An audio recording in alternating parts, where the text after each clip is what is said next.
Thank you so much for joining us for our latest FMC videocast as part of our Congress at a Crossroads series. My name is Pete Weichlein. I'm the CEO of FMC, the Former Members of Congress Association, and we definitely appreciate the partnership of the Fulcrum, and we also appreciate all of you tuning in on a monthly basis. For today's conversation with a bipartisan team of former members of Congress, we've decided to take a look at one of the most difficult topics that Congress has wrestled with over the years, and that's immigration. Immigration obviously is an incredibly complex issue with many sub-issues that have a huge impact on our country's economy and our country's security, not to mention the very real humanitarian concerns when it comes to immigration. And that's just the tip of the iceberg, and obviously over the next 15 to 20 minutes, we can barely scratch the surface. But what we want to focus on today is the politics of immigration, how the issue affects policymakers, candidates for office, and the voters that they are trying to convince. The point of our programming is to showcase civil and pragmatic discussion on even the most difficult topics, and immigration certainly is one of them, and that Democrats and Republicans, while disagreeing on policy, can do so in a pragmatic and productive way. And I really appreciate to have two former members of Congress with me, both from border states, and they have agreed to share some insight with us today. So let me get started with the briefest of introductions so we can get going with our conversation. Loretta Sanchez is a Democrat from California who served in the House from 1997 until 2017. And Congressman Henry Bonilla is a Republican from Texas who served in the House from 1993 until 2007. And I thank both of you for being here and giving us your insight. And if I may, Loretta, I'd like to start with you. In the 20 years that you were in the House, and I think you and Henry overlap for a large part of those 20 years, how close did Congress come to really meaningful, comprehensive immigration reform? There certainly were a number of bills aimed at immigration, for example, focused on resources for Border Patrol, and of course there was DACA in 2012, but none of that to me seems to really have found a way to bring multiple policies together so that both sides saw real progress. Am I wrong about that? Well, first of all, it's a pleasure to be here. It's a pleasure to be with my colleague, Mr. Bonilla. And so immigration, let me just begin by saying there probably wasn't a single day in the Congress in the 20 years I was there that I didn't in some way try to work on moving forward some sort of comprehensive immigration reform. It is a very difficult issue because in particular because of the politics behind it. But I would say that we were very buoyed when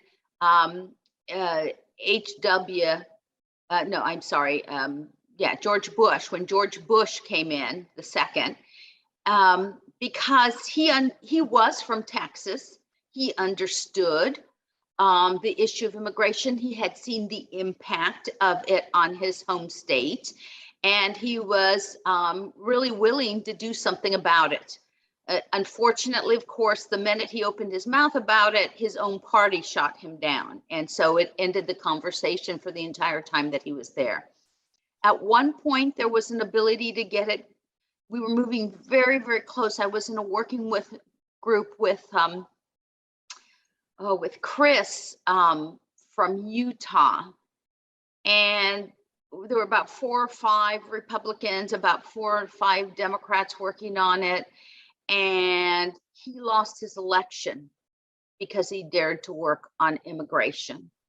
And then we had a real point where we could get this together at the very beginning when Obama came in, when President Obama came in. And Luis Gutierrez, who had worked tirelessly on this, and I went to talk to President Obama. And we told them, now, we need to move this now. You are talking about 12, 13, 14 million people and their families. It really impacts us. And he basically looked at us and said, we're not moving that now. I've got other things that are more important. And, you know, he was inexperienced. He had come to the Senate he basically was there a few years doing I don't know what, and began to run for president. So he really didn't have the knowledge of how the Congress, between the Senate and the House in particular, really work. And he thought, he could come in, he wanted to start with healthcare, and he could get it done like that. And then, he'd do 2 or 3 other things. And then immigration was, number 4 or 5 on the list, and he'd all get it done in his first year. And the fact of the matter was that the Affordable Care Act, the ACA, got bogged down. And then we lost our Senate majority meaning the 60 votes we needed when Teddy Kennedy died. And so we barely got the ACA done 18 months after his arrival as president, and immigration was dead. Well, Loretta's right. This issue has been red hot for decades. And she and I actually tried to work together as well on a bill that was beneficial. If immigration reform was put up for a vote in the House and Senate on a secret ballot, it would pass in 1 hour. The problem is, as Loretta mentioned, is you have the far right and you have the far left that keep anything from happening, not just now, but years ago as well. I can remember with a conservative leader in the Senate telling me he was for immigration reform, but he said, Henry, I don't know if I can vote for this. He was from the South. And because in my state, I go talk about reasonable immigration reform, and they want to say, stop, Senator. What we want to know is, when are you ready to head down to the border with a gun strapped to your side and stop them from coming in? So this is one example, but it permeated throughout, of someone who was a radical on the right. But again, on one side you have a radical right who doesn't want to do anything, and on the other side you have radical left who wants to open the gates to everybody from around the world, from every port of entry. So therefore, it's very difficult to pass anything reasonable. And I can remember sitting on the House floor with Loretta talking about it. We can work on this. We had a serious working group that probably represented the overwhelming majority in the House, but couldn't get it done. And of course now, let me say also that all of us have compassion for these people that are trying to flee horrible conditions from around the world. But on the other hand, I'm on the front lines in South Texas here in my home in San Antonio. We had almost 2 million in the last year and a half or so that have come across the border. And it's not just, even in Hispanic areas that are traditionally Democratic voters in Texas, they are completely turning around, because a lot of them, they come from 150 some odd countries. They're catching terrorists in some cases, and they're marching across their homes. And these are middle-class Hispanics along the border. They're marching through their towns. They're dumping them in their towns. They're coming across their properties, and they're outraged because no one is doing anything. I mean, in our state, the headlines you've read, Governor Abbott is trying to do something, but he really can't. The state's forces are limited. So it's a red hot issue now. And Henry, what you both just described for us when it comes to, I was going to say congressional action, but really it's congressional inaction. That has now resulted in immigration policy really being shaped by judges and by executive order. And a lot of the onus has been shifted to state and municipal governments, who are often asked to kind of interpret rules or make things up as they go along. And that's particularly true for border states such as California and Texas. So how much longer is this lack of a coherent nationwide immigration policy sustainable? And how much longer can we rely on local and state government to do the job? Well, I think at this point, unless one party has a super majority to pass something, it's probably not going to be fixed anytime soon. I mean, you had Trump was controversial. Both sides agree on that. But he did have the Mexican government stop the caravans from coming across because he threatened them with tariffs. And they were kind of, in my opinion, afraid of him because they didn't know what he was going to do next. He had kind of that unpredictable personality. So within about a week after he told the Mexicans that they needed to stop the massive caravans, they did. So if something like that were, but it doesn't solve the problem long term. And to take it a step further, there are a lot of jobs that some of the good immigrants would want to come across and fill. And we all know that the small businesses are hurting now.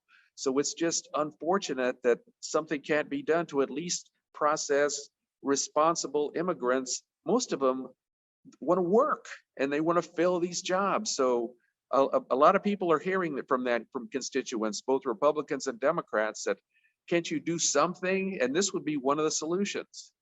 Yeah, we really need a comprehensive reform because, when we were working, there are really kind of three pieces to it. The first piece is, come on, we're a sovereign nation. We should get to decide who comes into our country and who doesn't. And overrunning our borders, and we see it physically at the southern border, but the reality is the northern border is easier to penetrate because there's such a lack of enforcement and barriers on the northern border. That's the first thing. The second thing, at least in my time, and I was on the Homeland Security Committee it's the entirety of the time, and I was the chairwoman of the border committee. We used to put in these like pilot projects on the southern border to see who was scaling through the really rough terrain and mountains and stuff where there's usually corridors where people come through. But, we wanted to see, our terrorists really coming across our line. And the reality is we spent millions of dollars looking at that and terrorists weren't coming. On the other hand, on the northern border, we have 5 different cases, at least in the time I was in there, where terrorists actually tried to come across or in fact made it across our northern border. Then we have coastline in the United States. Both on the east and the west side, we have Hawaii, we have Puerto Rico. I remember in my time, and I don't think it's changed, you could take a private boat from the Bahamas and come over, take I think 3 hours or something, and come over into Miami. So you're coming from a different country and you're coming into our country. And there was no immigration stop. You would take your boat up the Miami River, and there was like a little bus kind of stop, right? Like you would see it at the bus stops in the local area. And there was a phone there, and you would pick up the phone and it would be a direct line into Customs and Border at the Miami airport. And you would say, "Hi, I'm coming in, I'm coming in from an international territory." And they would say, "Great." They would say, "Make copies of your passports and mail them into us." And that was your check-in into our country through Miami if you came in on a private boat. Okay, I'm going to tell you something. Would a boat really go up 9 miles up the river rather than just dock at their dock in Miami right there? Most people didn't use that. So you could bring whomever you wanted to over to Miami and get them into our country. So there's so many sieves, there's so many openings to how to get into our country. I would just say the first thing is we need a good grasp of how we really tighten up our country so that we don't have people coming in that we really don't want. But then we need to have a process, and a more open process, a bigger gate, if you will, for people that we really need and want in this country. We need workers. And I would also say that we just don't need workers who have PhDs and are from India.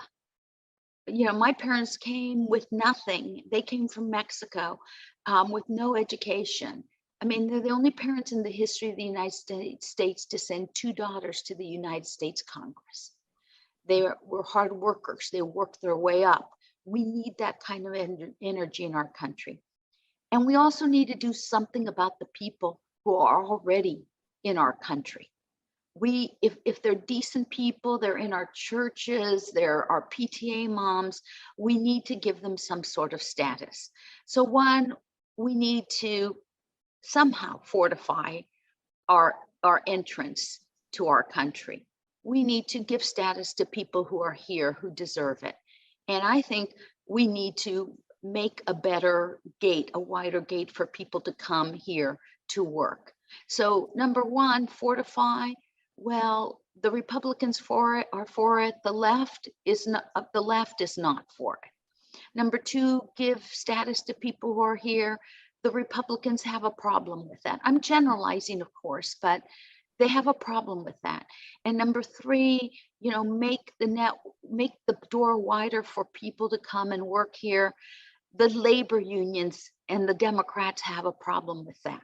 So that's why we have to tie it all together and try to push it through all at once, because nobody gets everything they want and people have to put up with things they really don't want.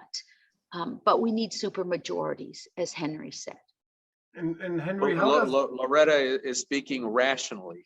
And again, the majority of both parties, I believe, in the House and Senate would agree with all of this. It's just, again, the extremists on both sides that, in some cases, there's concern now with extremists, even on the right, that if you do something like this, it makes them so angry, they'll come to your house these days.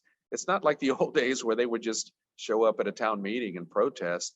And the left does it too. So you have both sides that just have these factions that keep you from doing anything, even if you want to do something rational like Loretta is outlining. And how does this then play out in your home state of Texas with the midterms? Especially if the Biden administration is walking away from Title 42, which means within the next couple of weeks, the numbers of migrants coming across the border, the visual of that, the daily news coverage is going to play into voters' minds as they're lining up for the ballot in November. And does that mean for a place like Texas, there may even be some Republican gains of seats that may have been thought of as fairly safely Democratic? And I still do work with some political groups and candidates, and we have numbers that, my goodness, we thought that the red wave was on the horizon. It's bigger than we anticipated it, and I'm saying that dispassionately and just objectively as the numbers we've seen. But again, reading if you cut Texas in half across the middle going southward, some of it's not opinion, some of the incredible turnouts already in the primary in Hispanic counties was just through the roof, the numbers.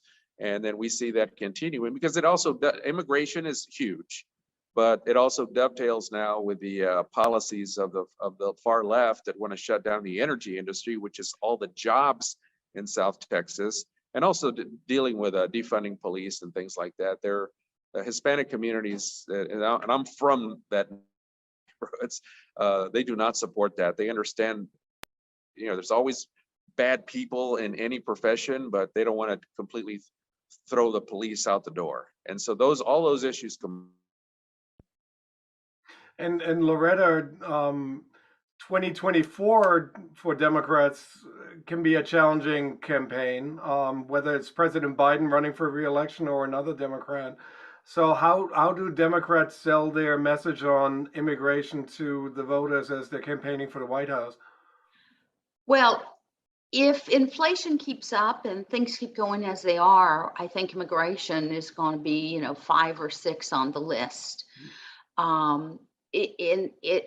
Quite honestly, I think in a lot of ways, the general population of the Hispanic community has just given up on an immigration reform, in the sense that they don't believe that the Democrats, who are the ones who typically are the ones pushing it more, they just don't believe that they're going to ever deliver on it anymore. I think in a lot of ways they've given up. I mean, that's and because at least the immigrant community that doesn't have the right documents to be in this country, especially in the Latino community, they they're worried about their jobs. They're worried about, is their rent going to go up next week? They're worried about, I go to the grocery store. I'm going to tell you, to buy the same food that I did before, it's about 25% more. These are the issues. This economic issue, at least it's going to impact the midterm. And I think it doesn't bode well for the Democrats as much as, I would like to say that we're going to do okay. I don't think we do. And I think if we have the same headwinds going into the 2024 election, also with, my president and our vice president not looking well in the polls and not seeming to, they're almost like they're caught in quicksand and they can't seem to, get themselves out of it. I think, 2024 is not going to look good for the Democrats unless the Republicans, do something really stupid, like when Pete Wilson in my state completely went after immigrants in a completely negative way.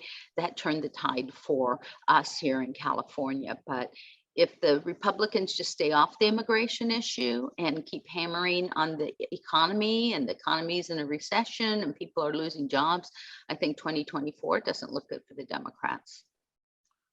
Yeah, speaking of those prices, Loretta, I know we're obviously from different states, but when I hear from my California friends about the gas prices there, oh my God. $7. Oh my God, that's just unheard of in our state. And when I fill up, I just have a Nissan SUV, nothing fancy. And when I see the price when I fill that thing up, I can imagine. I'm blessed that I don't have to live paycheck to paycheck. I'm blessed. But I imagine those families, my goodness, that have been struggling and having to fill up their minivans or whatever. It's like incredible. Yeah, I filled up my car the other day. It took me $108 to fill it up. My goodness. So, I'm not saying things will not change. This, Henry, that, elections, sometimes they change 10 days before. Yep. So we're running out of time. We're running out of time as Democrats. I think the Democrats spent a lot of time doing beating each other up over the infrastructure bill and Build Back Better and everything, that it kind of just, it made people tune out. I'm looking at the average voter. So midterms are typically better for the Republicans than Democrats. I think our younger voters have tuned out. I think Hispanics maybe not come to vote. If they come to vote, they may not be voting Democrat, as we hope, because as you know, it's a conservative community anyway, Henry. I mean, you and I both come out of that community, so we know that. So midterm may not be good, but then if the Republicans don't do a good job, in the next year after that, let's say if they take the House or the Senate and there's still stalemate and everything, well, then 2024 is a whole different ball of wax. So it's too hard to know what's going to happen in 2024. It is. I'm a lot older than Loretta, so I was there for the '94 wave. That in my lifetime, I can remember, as I was elected in '92, I wondered if in my lifetime Republicans would ever have a majority. And then we had the '94 election. But back then we did have some that was able to hold a majority, and Bill Clinton got himself right, and he changed his position on things like welfare reform and so forth. So he was capable back then of making adjustments.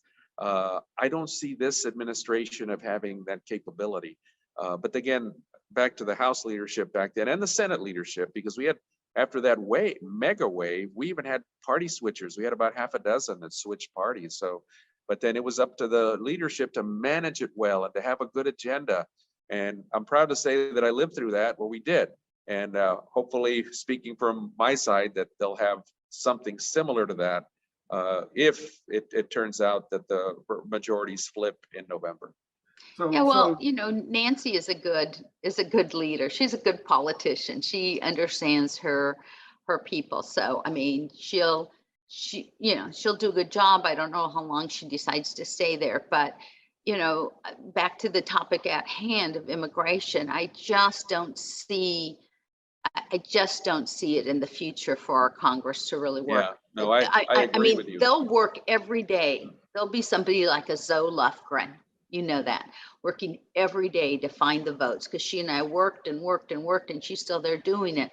But the fact of the matter is that the political will is not there to move an immigration bill, even a small one, even something like TSP for, you know, Guatemalans or Venezuelans or Colombians or something. I mean, that's become so difficult to move. And for those who don't know, that means that, you know, a bill that says like there's a civil war going on in Colombia, and the people who are already here, the Colombians who are already here, who are on visas, you know, they get to stay an extra 2 years or something, because we don't want to throw them back into a civil war or a depressed country because something like a Hurricane Mitch or something hit them and there's no jobs there. Even a small bill that would allow that to happen, I don't see it going through a Congress right now. No, as you know, Loretta, another significant issue now is the committees are not allowed to really do a lot of their traditional work.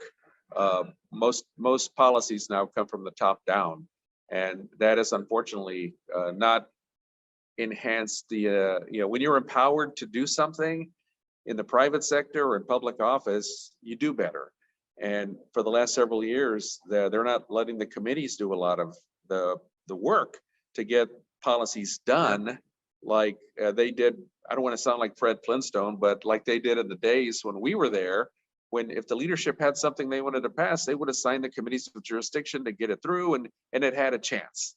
And now there's almost like no chance of anything passing between now and the end of the year, except for maybe some appropriations bills. So I hate that I'm the one who needs to cut off this conversation because it's fascinating. But I can see at least 2, if not 3 different video casts that I want the 2 of you to come back for. We touched on energy policy. We touched on, we can do a post-midterm election analysis and what it means for new leadership. And then we should really dive into the great work that's being done by the Select Committee on the Modernization of Congress, because they're looking at the way committees can work together again and have much more of an impact. So I can think of at least 3 different video casts that I'd love for the 2 of you to come back for. But well, if Loretta's on it, I'm in. Thank you, Henry. It's good to see you, babe. Yeah, this has been fantastic. Thank you both so much. Really appreciate it. All righty. Thank you. Thank you. Bye-bye now.